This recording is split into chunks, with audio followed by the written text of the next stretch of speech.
All right, can everybody hear me okay? Excellent. You in the back? Excellent. I'd like to welcome everybody to the regular council meeting of Thursday, September 22nd in the council chambers. Kim, I don't think we had any public comments signed up today, is that right? Okay, excellent. I won't bore y'all with that comment then. Again, welcome everybody, and Kim, if you'll please call the roll. Let the record reflect Mr. Owens is not present. Mr. Anderson? Here. Ms. Pillion? Here. Ms. Quetch? Here. And Mayor Webb. Here. All right. At this time, I'd like to lead everybody in the Pledge of Allegiance, if you would. I pledge allegiance to the flag of the United States of America and to the republic for which it stands, one nation, under God, indivisible, with liberty and justice for all. Thank you all. And as far as the agenda is concerned, council, if we have no changes, I would entertain a motion to approve the agenda as is. I'll make that motion. Motion by Vice Mayor Quetch. Do I have a second? I'll second. Second by Ms. Pillion. Any discussion, council? Hearing none, Kim, if you'll please call the roll. Mr. Anderson? Aye. Ms. Or here. Pillion? Aye. Ms. Quetch? Aye. And Mayor Webb. Aye. That's approved the agenda. Yeah. Oh, we're just zipping right through this thing, man. All right. For public comments, we have none signed up that I'm aware of. No public hearings today. No resolutions that I'm aware of. No first or second readings of ordinances unless I've missed something, Mr. Cochran? No, we're good. Okay. No bids to consider, but we do have new business, the moment we've all been waiting for, a presentation of final draft of zoning and subdivision ordinance. Mayana Rice, welcome to the show. Thank you.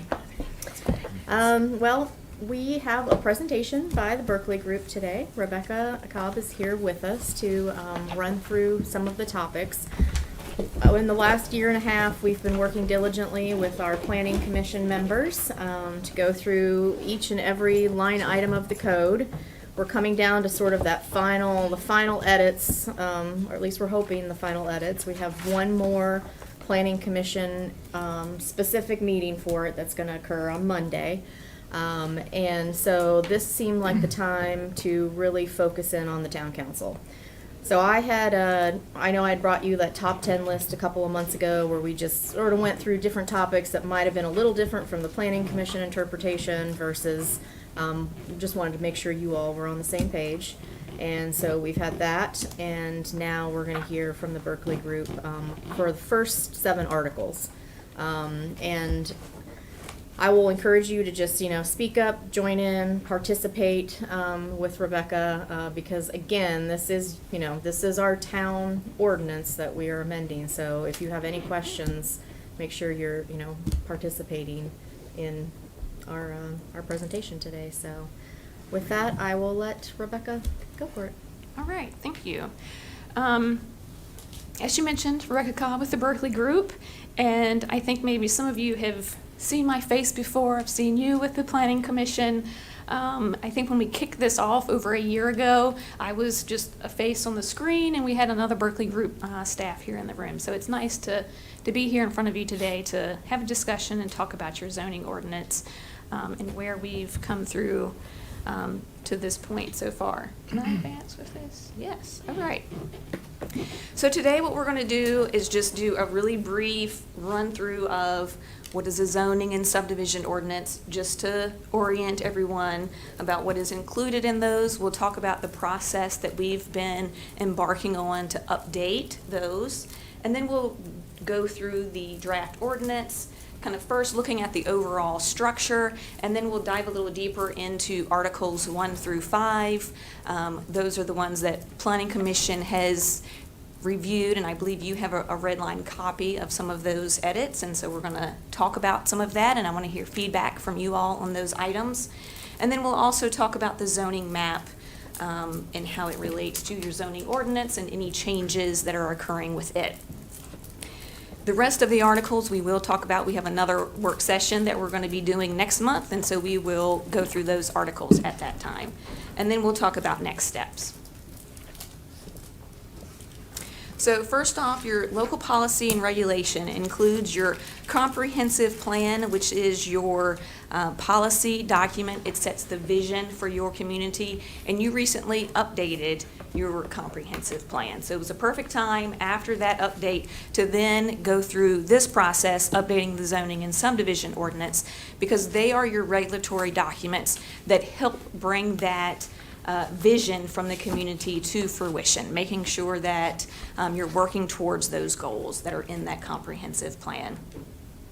The zoning ordinance is going to regulate use and development, so it says where uses can be located within the town. It says how tall buildings can be, where they need to sit back in relation to the road and to their neighbors. Overall, making sure that for the community, everyone is protected in terms of health, safety, and welfare. Making sure that, you have property rights, but your rights are not infringing on someone else or impacting someone else negatively. The subdivision ordinance regulates the division of land, and it ensures that with subdivisions there are adequate utilities, access easements, those types of things. It also establishes the rules for what needs to go on plats and how those get recorded. So then there's the zoning map, and this dovetails with the zoning ordinance. So basically the zoning map covers all of the zoning districts which are established in the zoning ordinance. In the town of Abingdon, there's agricultural district, several residential, several business, industrial districts, and planned development districts. And the first thing that someone does if they're deciding to build a home, start a business, is they would want to look at the zoning map and determine the parcel that they're on, what is their zoning, and then they would turn to the zoning ordinance and see, okay, what rules apply for what I want to do here in terms of building height, setback, is the use allowed, and so on. In terms of this project, this big update that we're doing, our objectives through this and what we've been mindful of through the entire process is the community changes. And so this is coming from your comprehensive plan update that changes the vision of the community, changes over time, and what people want and what you're striving for. So we look to that comprehensive plan to direct that and let us know what is the community wanting. We also have been updating in terms of new uses. Entrepreneurs are always creating great new business adventures, and sometimes maybe not so great adventures. And so we want to make sure those new uses are being addressed in your ordinance. And then new state regulations.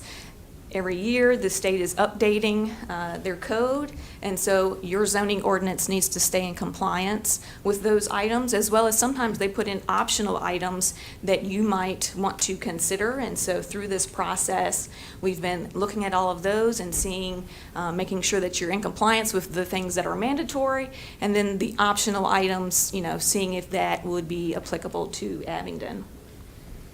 And then just general improvements. You'll notice that this ordinance looks very different, and you find things in a different way from the current ordinance. And so we've really restructured it, organized it so that it's easier for administration, and it's also easier for the public to find what they're looking for. In terms of the process, we started out with community input. And this started out in March of last year, so 2021. We started by opening up a community survey. It was open for a little over a month to get feedback on general zoning subdivision questions. And then we held stakeholder interviews and a workshop on April 1st. And these were times when we could sit down, have discussions with people of the community, and hear how the zoning ordinance, their experiences with it, or maybe their concerns, the things that they liked, they didn't like. And so we have applied what we learned throughout this update process. Then we went into drafting. We have held 5 work sessions with the Planning Commission where Berkeley Group brought text, proposed that, explained that, Planning Commission digested it, asked questions, made changes. We incorporated those changes, as well as staff has worked with Planning Commission and held separate work sessions, making sure that they have digested all of the pieces and made the edits that they wish. After that, we had our full draft, and we went back to the public to hear the public's comments once again at a public open house. We presented the major changes and left a survey open for about a week and a half, I believe, so that people could continue to peruse the ordinance and then provide any feedback comments that they had about what's drafted currently. And now we're at final drafting with you all. So Planning Commission has also been looking at this full draft and making some changes. As I mentioned before, you've got that red line in front of you. And so tonight we're going to talk through some of those items. And then at our next session, we will do the same, talk through the remaining portions and sort of button up any last items. And then we're going to be moving into adoption. So potentially Planning Commission will have their public hearing in November, and then it'll be before you guys in December for adoption. So, the ordinance structure, diving into the actual ordinance and what's proposed. As I mentioned before, this has been holistically changed, and so the way we've set this up is with articles. You'll see there are 11 articles, and in those articles there are divisions, and then the divisions are divided further into sections. And so the first three, the in general, administration, permits, and applications, these are very heavily based on state code, and so there's unfortunately not a lot of things that you can change in these three, but basically we're trying to make sure you're okay with state code in these three kind of housekeeping articles. And we'll talk a little bit more about them and what's in them in just a little bit. And then the next two articles, the zoning districts and special and overlay districts, this is where the districts are established. Those zoning districts are established, and the rules containing setbacks, building height, all of those things. And we're going to talk about that in just a little bit. And then use permissions and use performance standards are the next two articles. We're not going to dive into deep detail of those this time, but we will next time. And they contain basically what uses are allowed in the town, where they are allowed, and if there's any other additional standards to prevent negative impacts associated with those uses. Then the next article is community design standards. This is the article that really helps with the community feel and community character and maintains what Abingdon is, if you will. And so it contains standards on lighting, landscaping, fences, just really overall making sure it remains beautiful, and we'll talk about that next time. Nonconformities, this is another one that's heavily related to state code. So not a lot of changes there, but nonconformities, most people are familiar with the term grandfathering. And so it just talks about when are you grandfathered, how do you keep that status, and when do you lose that status. So then Article 10 is subdivisions, and then 11 is the definitions. Subdivision, we are taking the subdivision ordinance and bringing it into the zoning ordinance. That makes updating a lot easier. It makes it easier for people to find things that they're looking for. And so we're bringing that in. There's also some changes within that. We'll talk about that next time. And then the definitions contains all of the definitions. Every use is defined, as well as the subdivision ordinance definitions are included as well. What happened? Did I do something? I don't know. I'll get you started again. Sorry. Something you're doing. Well, that was quick. That was quick, Yeah. yeah. Here, let me start you on the well next done. slide. I think I had my wrong button, maybe. Okay. So now looking at individual articles. So Article 1 is the in general. As I mentioned, it's heavily based on state code, which is Title 15.2, Chapter 22, which is all of your zoning and subdivision code. And what we've done in this article is just make sure you have the authority, which is granted by state code, to regulate land development and orderly subdivision. We're making sure there's plenty of references to those state code elements so we can always find that and update it as needed.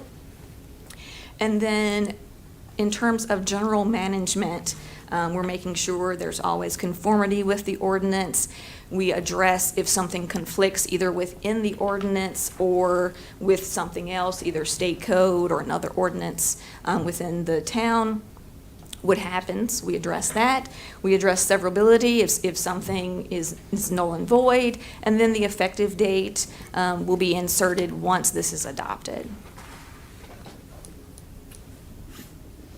Article 2 is administration, and this is the appointment and powers and duties and rules for all of those who deal with and work with the zoning and subdivision ordinance the most. So that's going to be your zoning administrator or subdivision agent, the planning commission, your historic review board, and your board of zoning appeals. There are a lot of state code requirements in terms of what they are allowed to do, how long they have to sort of deliberate and make their decisions. And then we've included some best practice changes in this article as well, which includes the Historic Review Board being able to consider historic sites.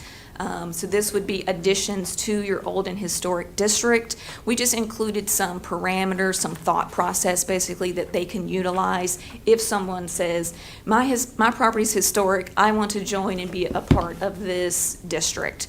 So we just added those in terms of process and procedure. We're also suggesting a fee schedule.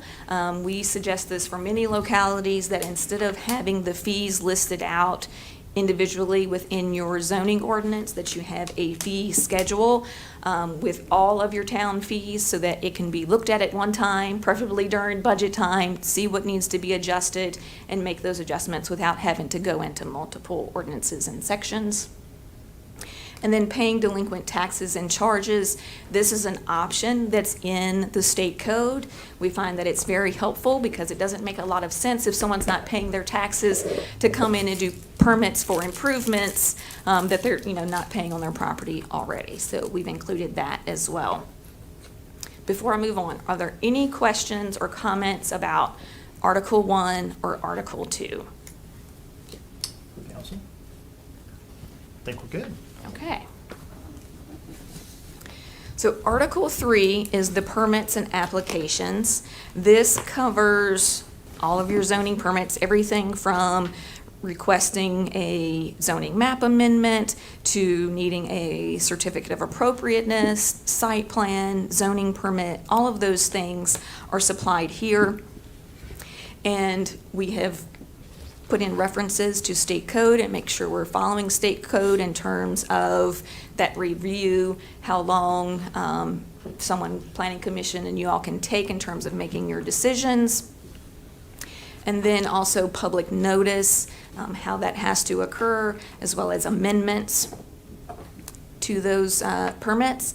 And then in terms of consolidation and organization, in your current ordinance, the certificates of appropriateness and site plans are kind of scattered about. If someone's going to apply for an appropriateness certificate or a site plan, they have to go to multiple sections and find out, okay, what do I need to submit and what's this process? Who do I go to? And so we've brought that all into one place here to make it a little user-friendly.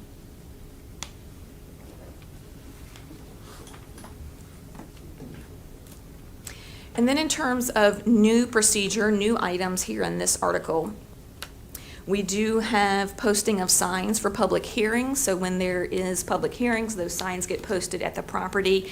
This may be something that you're doing in practice, but we've put this in the ordinance to make it clear about what's required. And then I think Can we this. just pause there, actually? Yeah. That is not in practice. We are not posting signs on properties right now. So this would be something new. We would need to somehow be purchasing signs, posting them. When a person applied, we could have a system in which they'd pay for them. If they came in, we could charge them $20 a sign. You gotta put one out every 100 feet or something like that. It would be something new, so, I mean, that's I'd pretty like to normal ask. practice, right, in other municipalities? Yes, it is. Okay, yeah. So, are you all on board with that? We send letters to every surrounding landowner. Right, So sure. the people who are directly affected are noticed directly, so it would be, yeah, I mean, if you are applying for a COA at your house, then you would have to put a sign in your yard, so people from Right, the neighbors Bristol, would when they know, drive yeah. by, can Mhm. say, I oppose Derek's roof. Yeah, a few of those. I mean, y'all understand that, right, council? Like, I mean, I think, and we'd still send out the notices to the adjacent property owners, Yes, right? yes, that's So- required. So, I mean, I think that Yeah. can't hurt to try to notify as many people Okay. as possible, yeah. This was proposed just for public hearing, so I don't know that we'd actually quite go as far as the COA. So hopefully his roof would just be in the purview of the HPRB, Now, so. y'all stop making fun of my Yeah. roof. They're out there working right now. So, that was just one, cause it's just a full, it's a different practice, so I wanted to make sure if you all were actually interested in that, or, Yeah. okay. I think so. I mean, I think that's, Yeah. in light of transparency, I think that's good. Okay. Yeah. All Thank right, you. great. And then the next item, I think you talked about previously, when Diana brought this to you, which is the HPRB reviewing all accessory structures in the old and historic district. Currently, it's related to what's visible from the right-of-way, and this would be accessory structures that are not visible from the right-of-way would also be included in this. What would be the jurisdiction for the town to review things that aren't in the public right of way? So in maintaining the historic character, I mean, even if it's not from the right-of-way, you can still maintain the character. Would that be like Fourth Amendment type things of whether we had the power to go and look at things that we can't see as the government? I believe so, and unfortunately, I am not the Berkeley Group historic guru, Sure, yeah. but I can find out some more information if you wanted on I that. think historically, anyway, that the reason that it's been limited to what it says now is for that reason, that we can't go without permission on other people's properties to look to see what their things are, and therefore we can't regulate things that are outside the public right of way and public view. Well, So- so this came up, and actually there's probably a place on Plum Alley right now that might be a good example.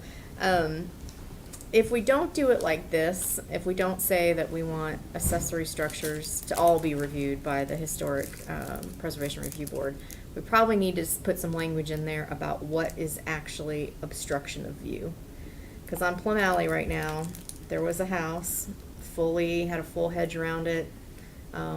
Anybody can drive down there, and so they did all this work in the backyard, and they're working on it right now. A fountain, maybe an outdoor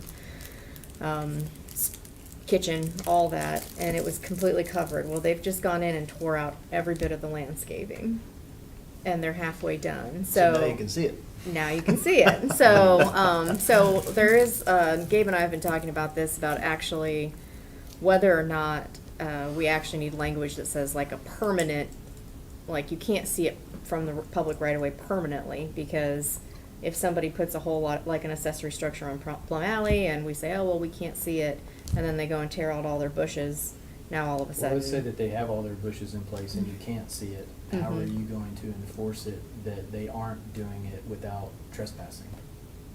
Well, no, I mean, if it became an enforcement issue, yeah, we'd have to send them a letter and ask them if there was something in the backyard. I mean, yeah, but, Say you can't see. So I guess. but it's like any on building property. permit, I guess. Yeah, I mean. But, I mean, ultimately, I think we need to look at what the enforcement would be. I mean, we can have whatever rules we want, I Right. guess, and then just not, that's how we've gotten where we are now.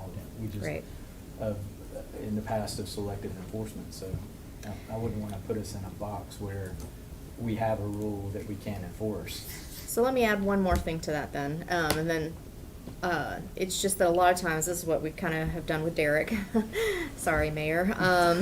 But he came in and he's got an accessory structure going on in the back. Sure. We really probably can't. Dutifully applying and see. proceeding through the He's, process. he's going dutifully through the process. And so the HPRB said, well, would you come back and let us take a look at what you're designing in the back?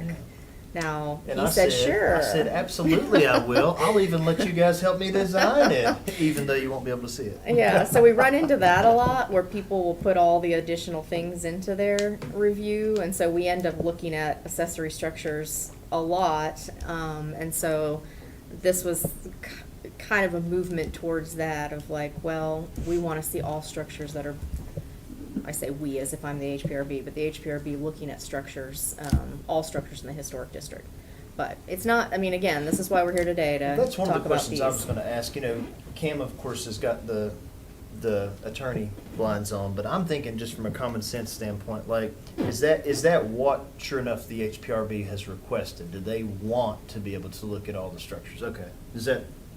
Mainly for the Did you- accessory Did y'all order that structures. too, or? But again, it's not, it doesn't happen right now, so that's why it's a new procedure, so we could leave it how it is and maybe put more language in about permanent, like that you can't see it from a public right of way permanently, like vegetation isn't really a permanent thing. Right. But then, for instance, on further up Plum Alley, where there are 150-year-old walls surrounding Correct. yards and gardens, I guess they could tear the wall down, but we can't see that now. Correct. So Right. the only way that you could go back there to see is to spy. Right. Basically, Yeah. or get permission. Mhm. And could hold about permissions are always preferred, but not often granted. I could see difficulty with the application of that, even Okay. though I can see the HBRB's rationale Sure. to everything in HBRB Mhm. to want to Right.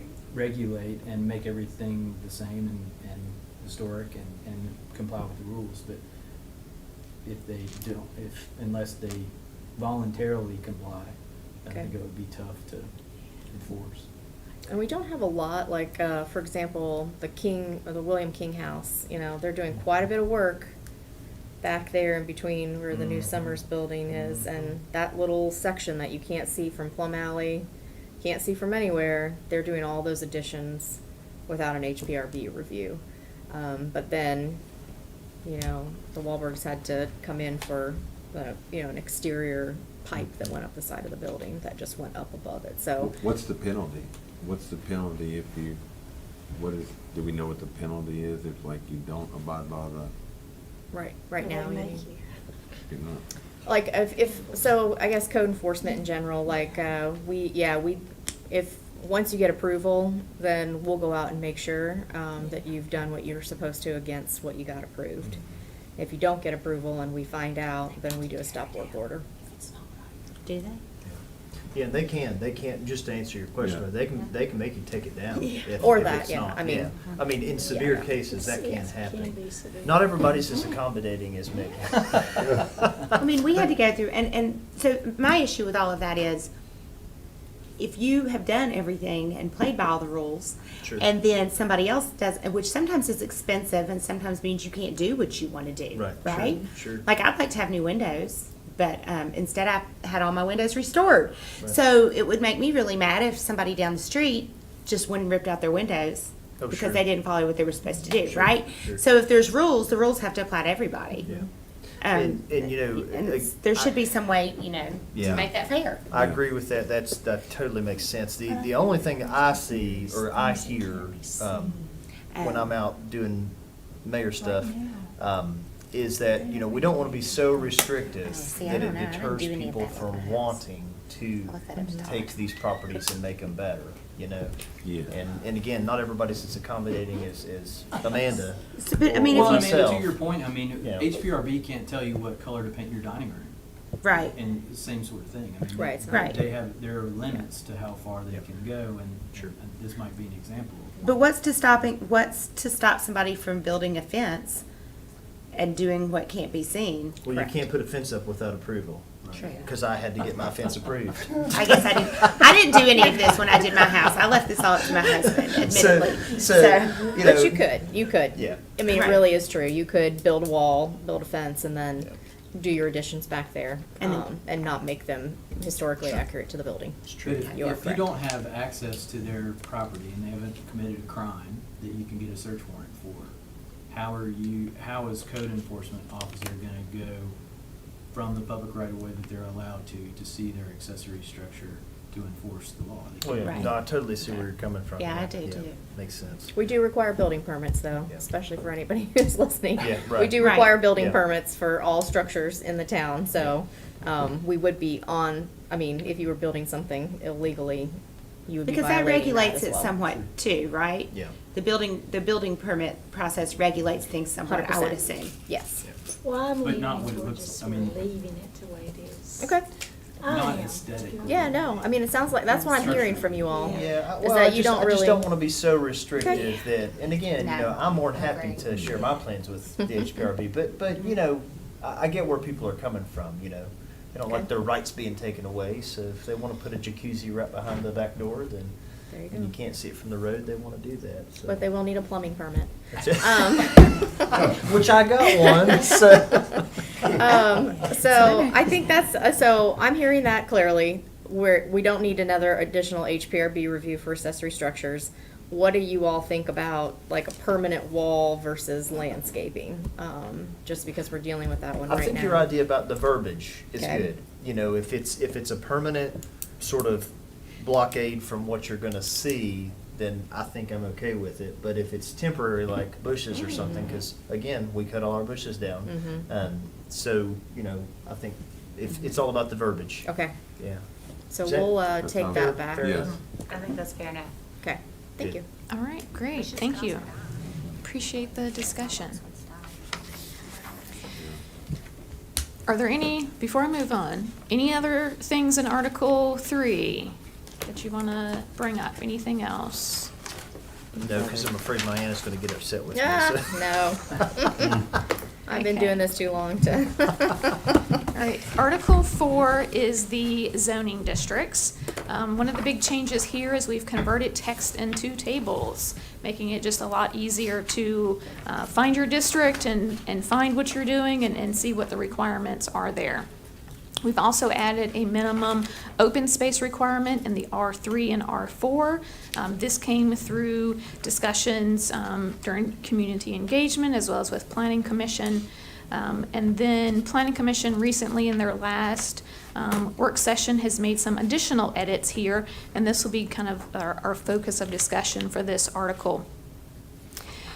So the changes that you see, and I think you've got also a copy of it, attachment B in your packet as well, shows this chart. And they have changed the R3 district in terms of making those lot size requirements for single family, two family, and townhouse back to what it is currently. And then they have added an R5, an R6 district. They have removed the other permitted uses, so things that are not single family, two family, but would be a permitted use. In the proposed table had a lot size requirement that has been removed. And then also the front setbacks, currently as drafted, it was saying that it was being measured from the center line, and that's been changed to the property line. And we'll go through each one of these one by one to discuss this.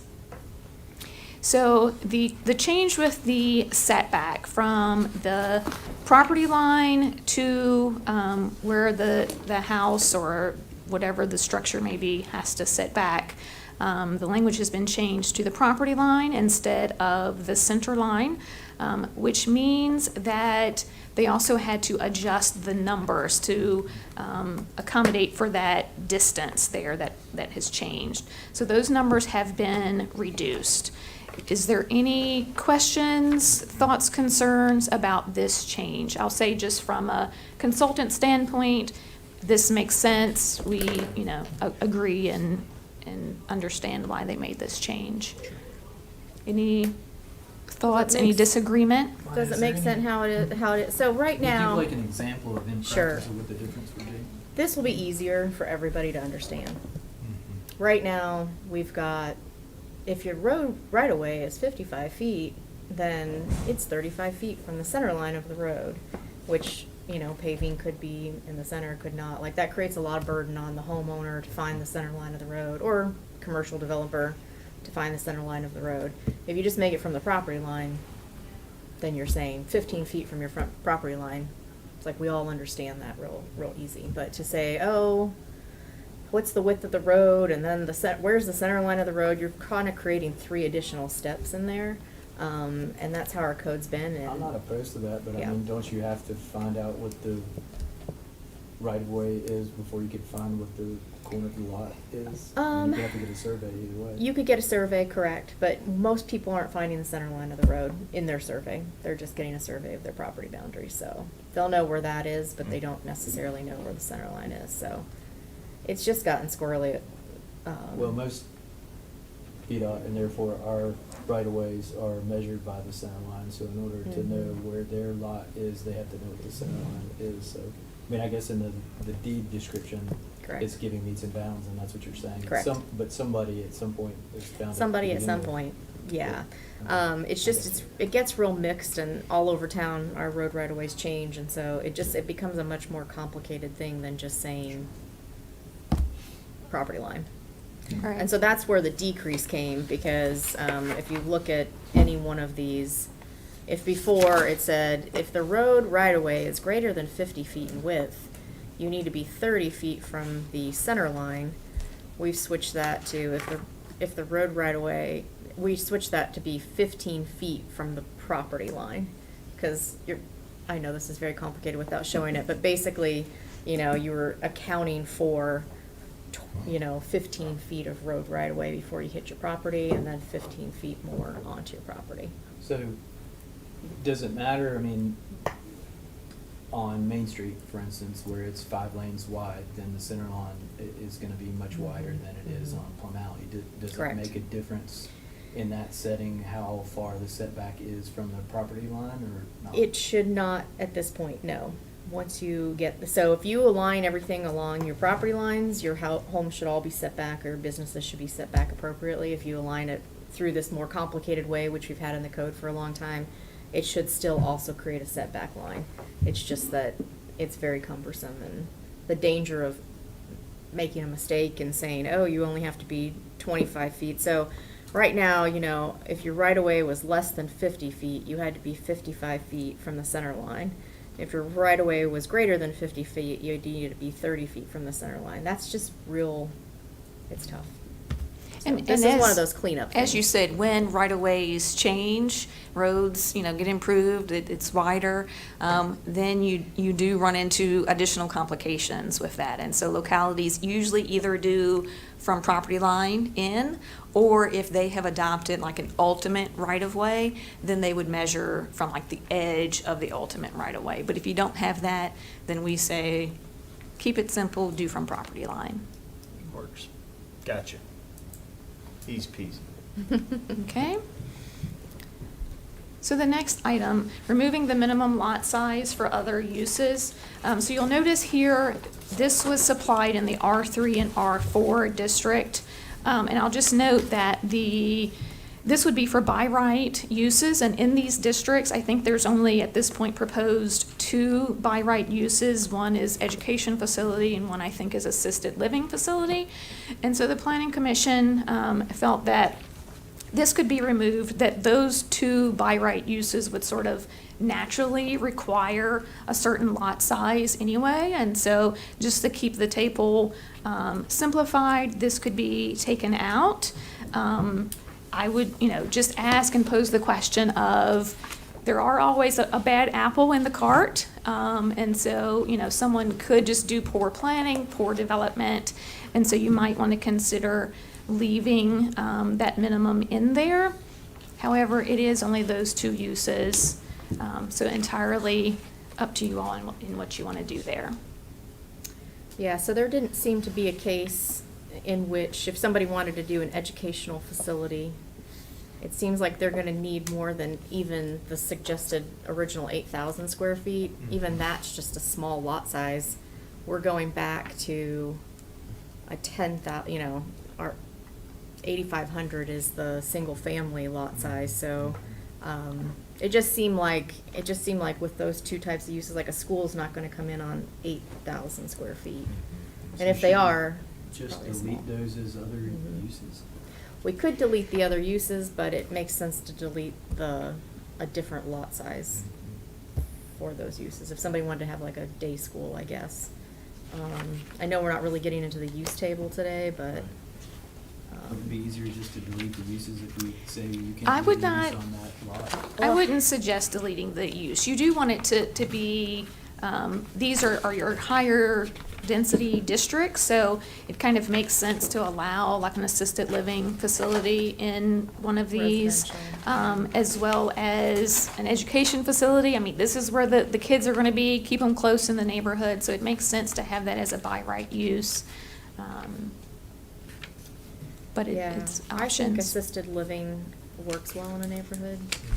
Usually people are not upset to have that near them because those properties usually keep the properties up even more so, so. Yeah, I mean, what do you think, council? You all right with striking the line out? Yeah. You know, I don't, if you're okay with Diana, I think that's Okay. fine with me, yeah.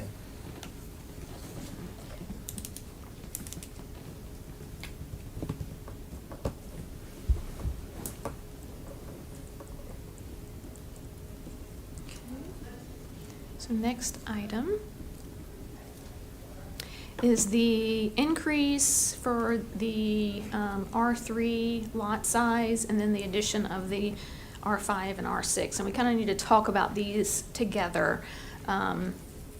So a little background is the reason we reduced the R3 district was during community engagement and from what we saw in the comprehensive plan, there was a lot of talk about housing.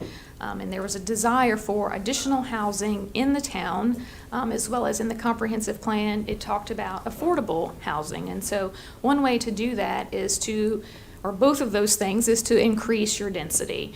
And so we proposed increasing the R3 density by allowing these smaller lot sizes for single-family, two-family townhouse, and multifamily. Planning Commission in their last meetings felt like this was too much and maybe not appropriate at this point for the town. And so, let me get to my next, yeah. And so they proposed the R5 and R6, which would kind of still give that option, but the difference there is you currently have R3 districts zoned. So there are parcels currently where people can make application with their by right use, come in with a site plan to have approved a townhouse development. Doing it through an R5 and R6 district means that you don't currently have any. If someone wants to do that density, they would come before you with a rezoning application, at which point you can say, no, this is not an appropriate area for this, and you could turn it down. So that's where the Planning Commission's comfort level was. So a few additional things to consider there while you're mulling this over is, I've already mentioned about the desire from the public to increase housing and housing affordability. The other thing from a planning perspective is the creation of 6 residential zoning districts. And actually, it would be 7 because you also have a planned unit development, which allows both residential and commercial.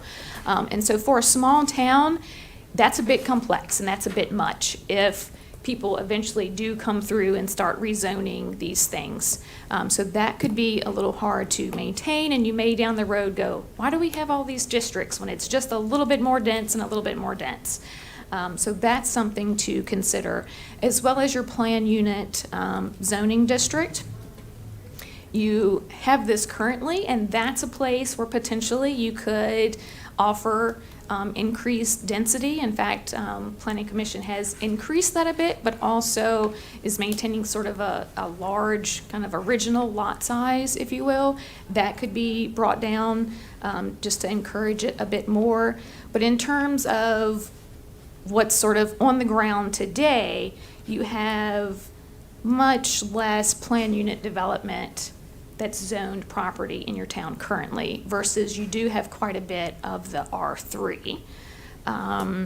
So there's also the process that I mentioned, you know, do you want this greater density to come before you for judgment and to decide if it's an appropriate area or not? I think I hit the escape button. I did again. that this time. Oh, okay. I'm gonna switch this over here. So do you want, you know, that sort of process where you get to make those decisions, or are you already comfortable with that type of density, and it could be more of a by right process? So lots of things to consider, and I see So let some me ready talk for a little- discussion. Yeah, let me talk about this, and Kenny is here, he's the chair of our planning commission, so if at any point you want to come up and chat, by all means, it is a work session. This is an opportunity, I think.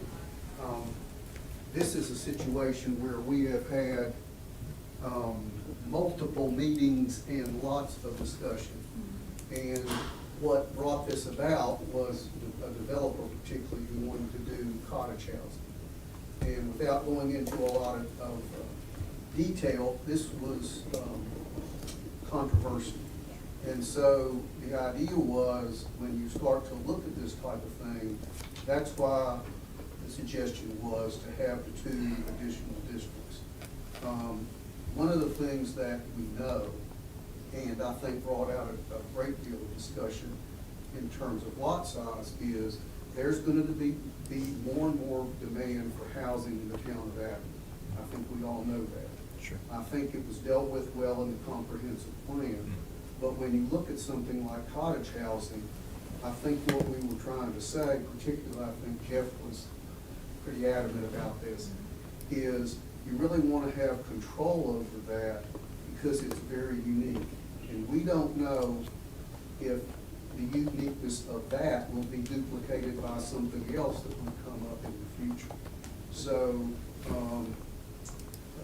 the reason for this, I would say, Liana, you can. Yeah. I mean, we spent lots of time on this. We did. Lots of time on the lot sizes. And the idea was that R3 needs to have a decent lot size. And that you have these other districts. Right. That would, I agree Yeah. with what you said. It will require additional work for the planning commission. It will require additional work for the planning Yeah. supervisor.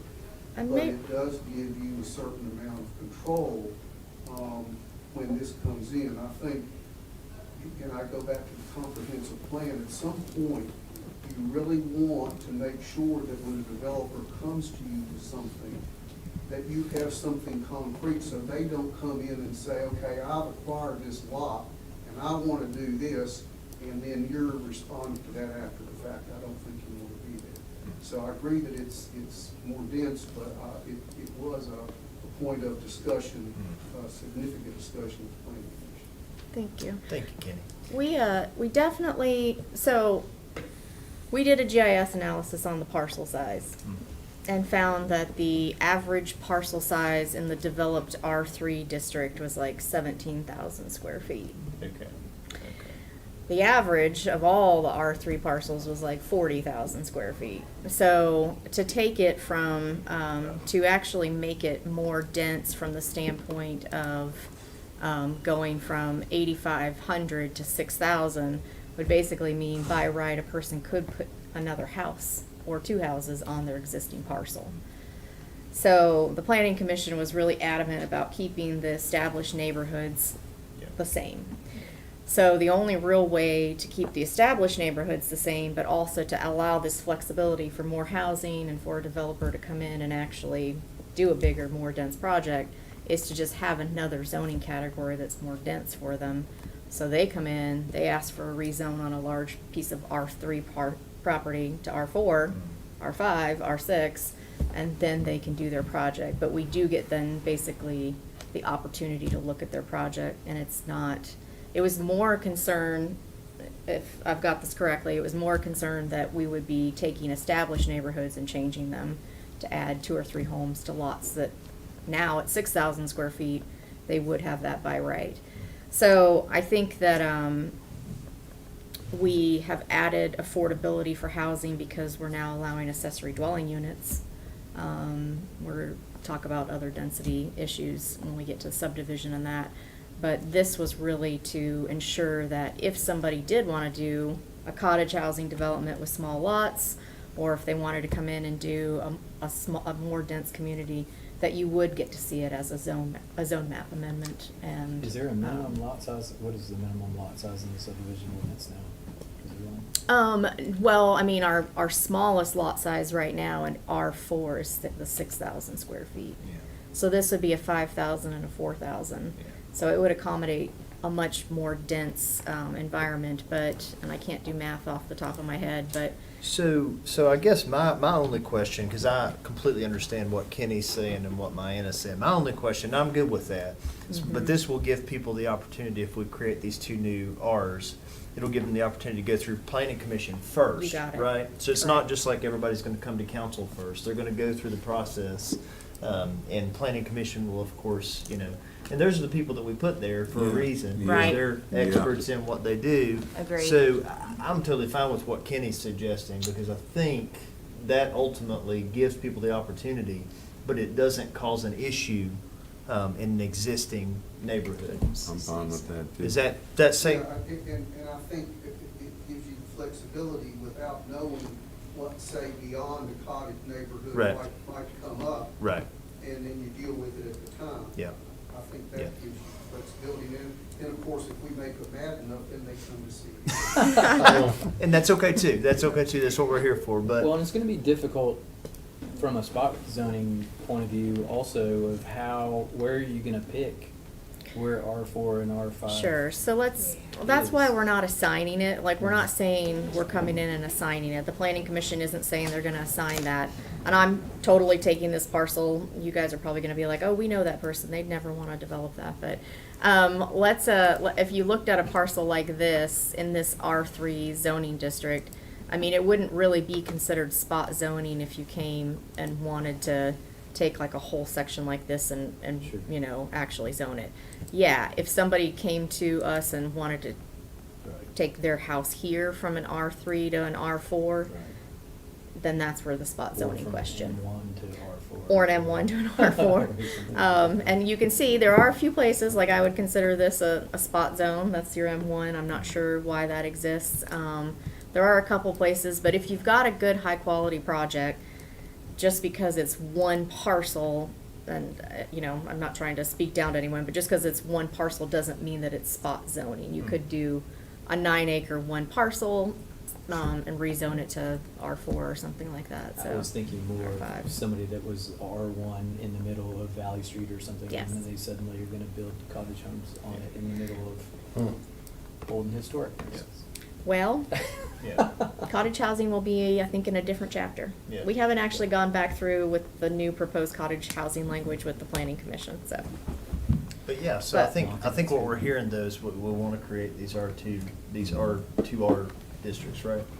Or the ability to zone those. Okay. If the planning commission is for it, I'm Deems it for necessary. it, yes. Okay. All right, let's see. I don't want to start you in the middle of this one, or do we still want to have more No, discussion? I think You're we're okay good. with it? I'll Okay. just confirm, so that is leaving as they have proposed R3, and then including the R5 and R6 as they have proposed, Correct. correct? Yes. Okay. Correct. And truly, if we did find, somewhere in the future that we, that it felt like it was too many zoning districts, I mean, of course, it should be a living document. Yeah. Just like Donna said, we will change it at that point. All right, this one. Yes. So Article 5 is the special and overlay districts. This is where the old and historic district is, as well as the planned districts and the several overlays. So big changes here. Again, we've converted stuff to tables. And then the Olden Historic District currently has 15 sub-districts. And something that we heard immediately from staff, from public, was we don't understand why one area is one thing and right next to me is something else and something else. And so it just seemed really complicated for everyone involved. And so we have streamlined that and reduced those down to 5 sub-districts. And we'll look at those a little bit more when we look at the zoning map in just a little bit. And then the Plan Technology District, as I mentioned, has the table there. And then we've also added minimum open space requirement. That's something we heard from the Planning Commission about. We don't want the town to be just completely built up and full. We want to make sure we're preserving some open space and air and light as well. So that was added. And then the planned unit development increased the density from 14 to 20 units per acre. So that's another option for people in terms of increased density as well. We've added low-income housing incentive, again, aiming towards that affordability part of your comprehensive plan, and then also allowing commercial construction earlier on in development, because that encourages those who want to do a PUD as well as those who are living in one. They don't want to wait until all the residential is done to get their commercial aspects. So there's those changes for that.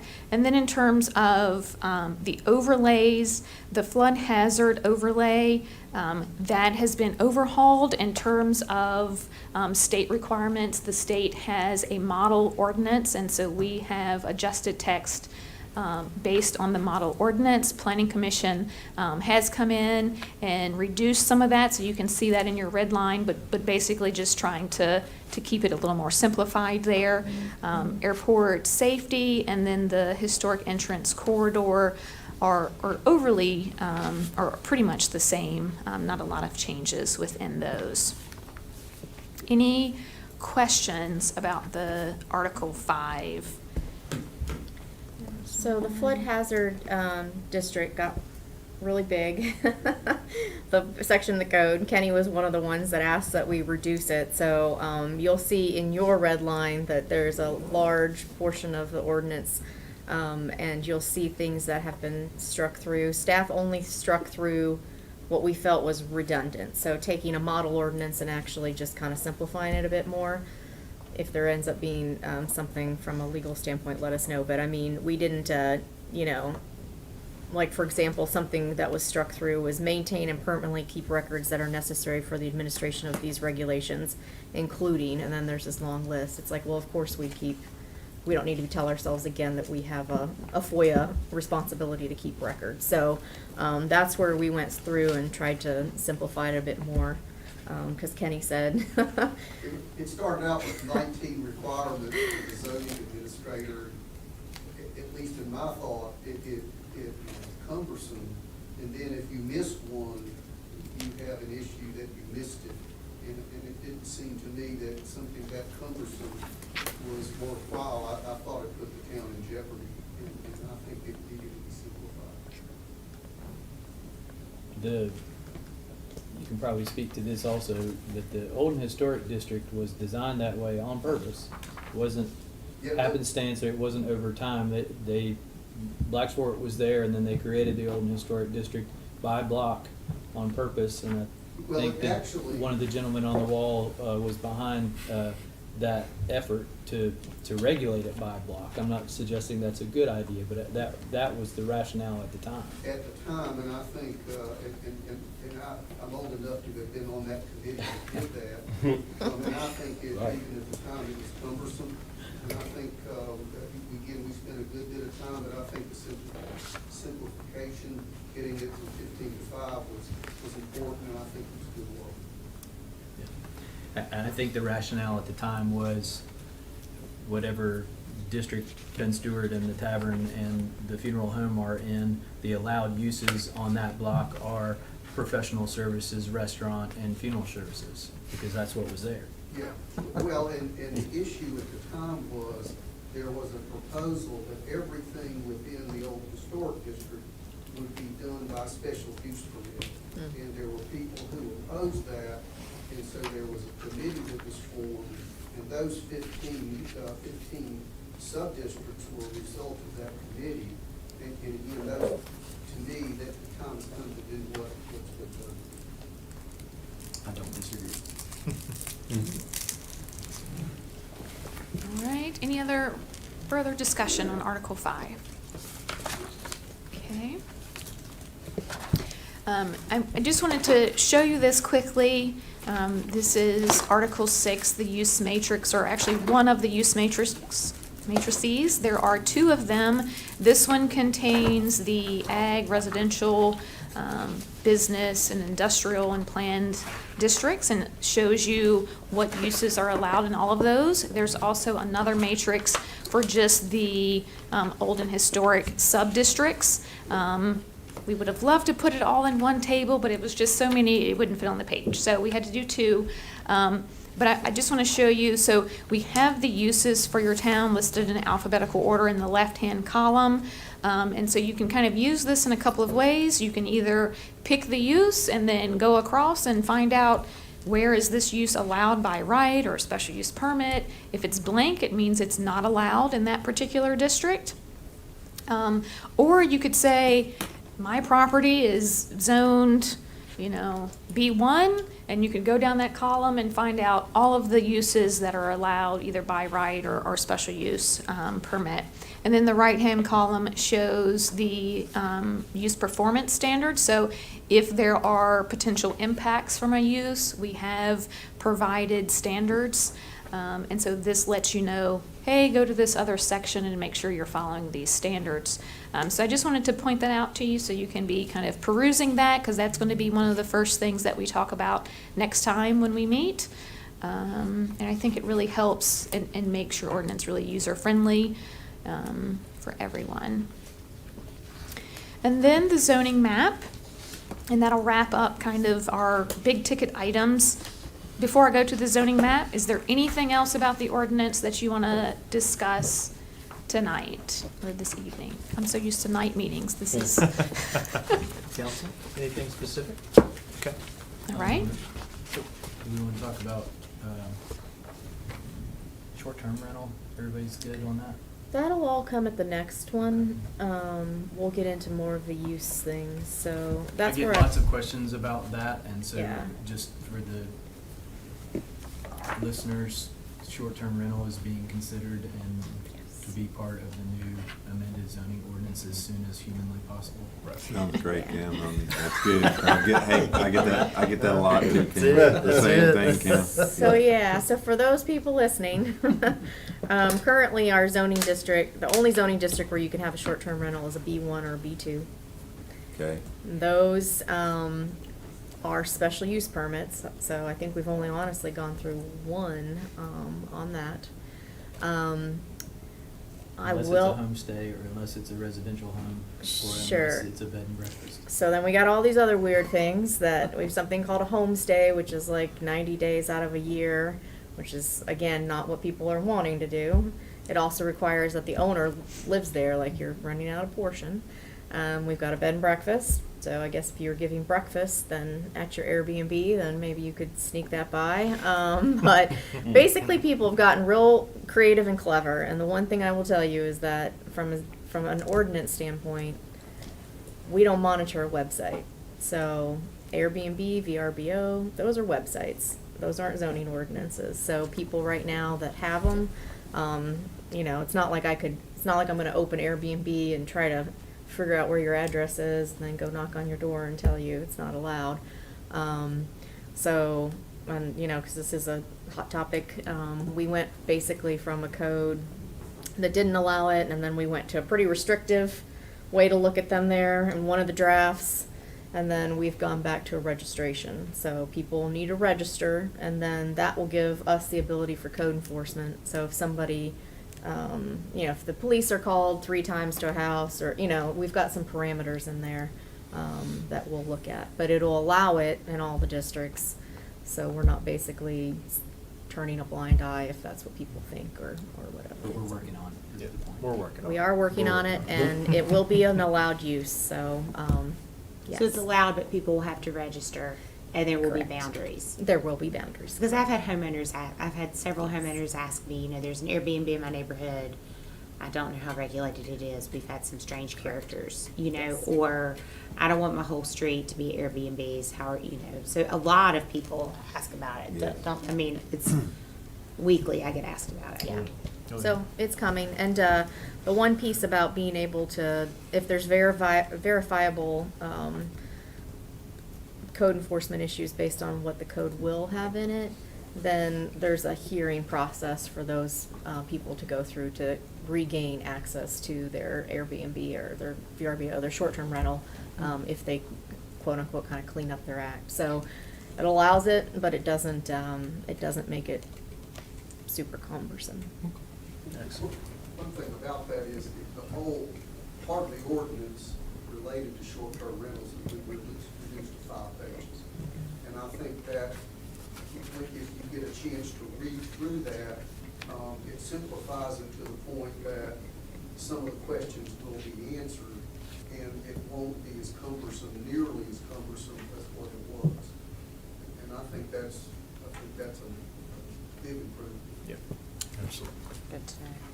So yes, I would recommend, taking a look at the use matrix, going to those use performance standards. That's where you can find information about the short-term rental in terms of how it's allowed and any registration requirements and all of that information. And we can discuss that next time. And then, yes, it can be hopefully adopted in December. So we'll see how that goes. So if that's all for the ordinance, then we'll talk about the zoning map a bit. So, as I mentioned early on, this contains all of the zoning districts, everything from your ag district through your residential, your business, your planned unit, your office districts. All of that is mapped in terms of boundaries within the town.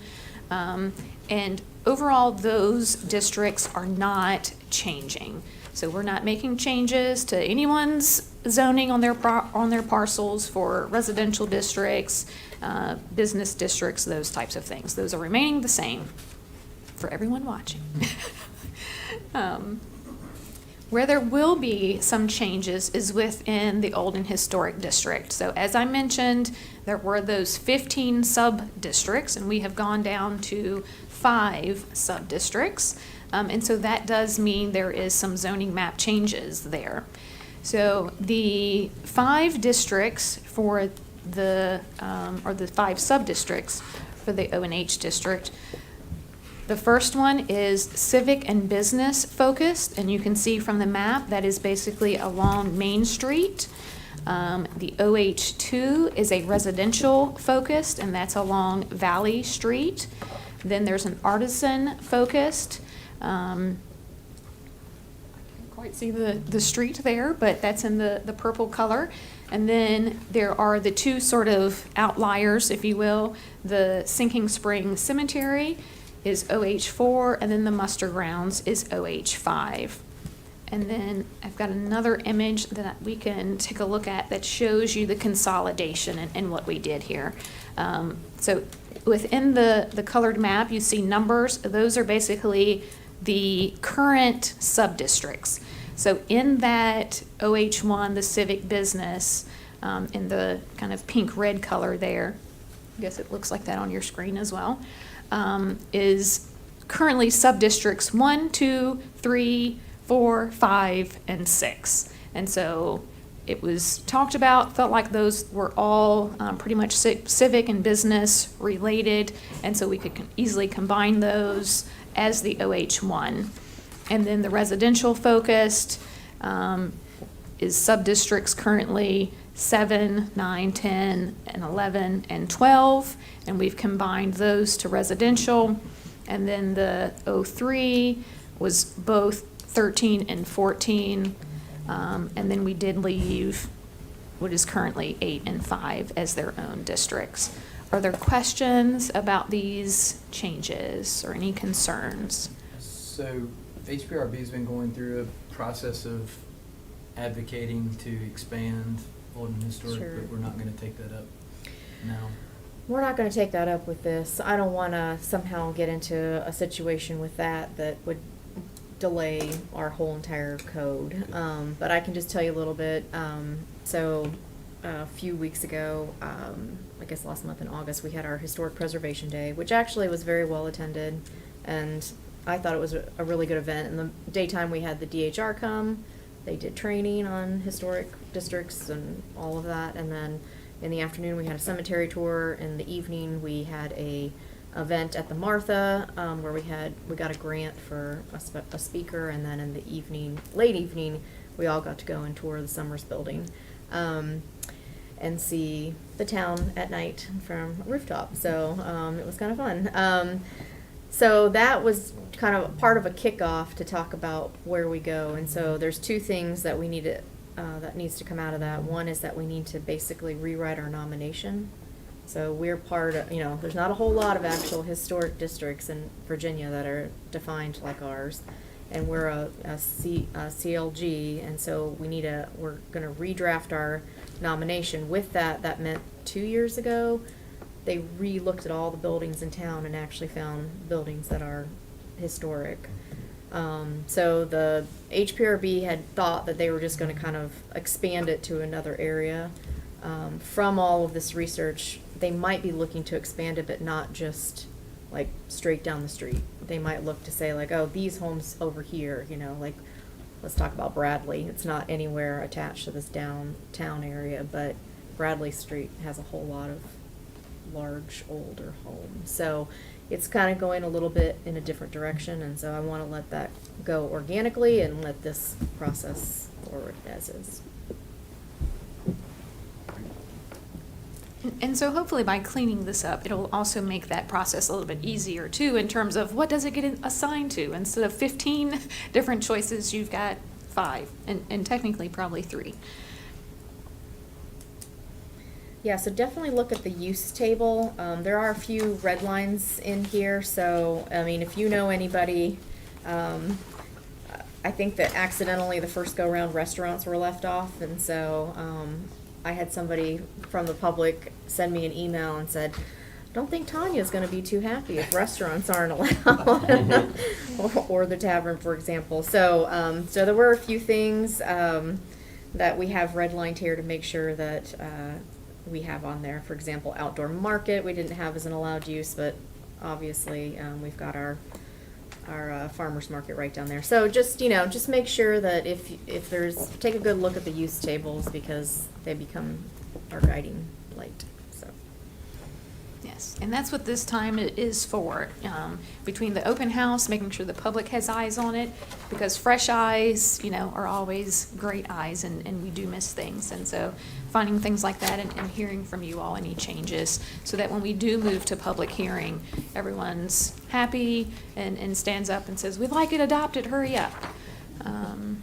But you can always add to that also. Yes, I mean, this by no means is going to be a perfect ordinance. You're never going to have a perfect ordinance ever. No locality will. And so, you always need to be able to go back in and make amendments. And hopefully, the way that we've organized this, it will be easy for you to do that, whether it's adding uses or adding to your districts and all of that. So that wraps up that. It's just next steps now. I'll see you again October 20th, where we can talk about the remaining portions and the changes that Planning Commission is making in terms of uses and standards and all of that, and hear any edits and final tweaks that you want to make before we move into public hearings. We will do those final edits, and public hearings will be November, December, with adoption in December. So any questions or other thoughts for me? Anybody? All right. I don't think so. Thank you.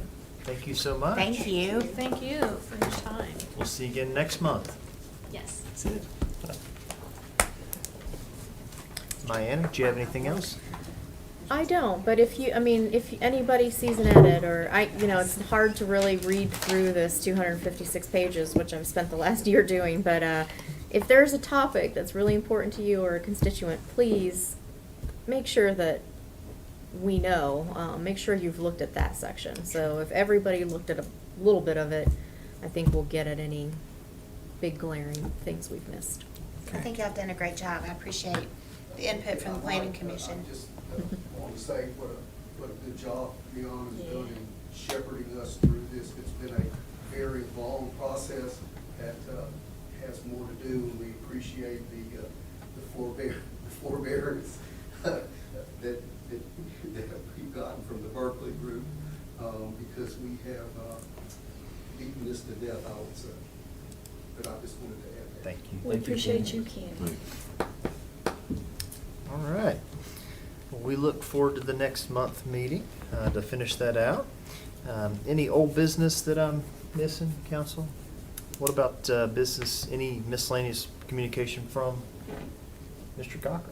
No, but as I was commenting with the Berkeley group before the meeting, I just think it's so impressive that we are actually this far along in this process. Not many communities put this much effort into it, and it's usually a piecemeal effort, so to be this far ahead is really impressive. I'm glad to see it. Yeah, we're heading that direction. All right, council, what about reports? Anybody have a report they'd like to make, or? Well, I have two things that come to mind. One is Dwayne and I actually got the opportunity a few days ago to go down to Wise Solutions and visit with them. It was their 4-year anniversary. That was a pretty exciting event, and Tanya and her staff did a great job of just going and recognizing that and celebrating that. We certainly want to promote the businesses in the town and absolutely want Wise Solutions to succeed, and we think they're doing a great job. So thank you, Dwayne, for going down and helping out with that. He did a great job. The other thing is I got a phone call earlier today for the council. It was an invitation. Unfortunately, Doug Beatty couldn't make it, but he wanted to invite us to the first annual, I guess it's the White's Mill Foundation celebration. They're having a celebration sometime at the beginning of October, maybe on the 1st. I'm not sure. We'll look for it on social media. Okay. But he invited you all and myself to come down if we get a chance. They're having bands and a pig roast and all kinds of fun stuff. So I just wanted to put that bug in your ear as well while I had the opportunity. We appreciate them inviting us to that.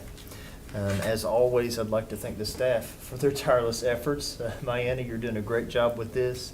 Appreciate the Berkeley group. It is a very unique opportunity for a council to get to redo all of the zoning and subdivision ordinances. And so we're very excited about that. And having that, as Donna says, living document that we can change as needed. Other than that, council, I don't think we have a closed session scheduled, so we're adjourned. Thank you. That's right.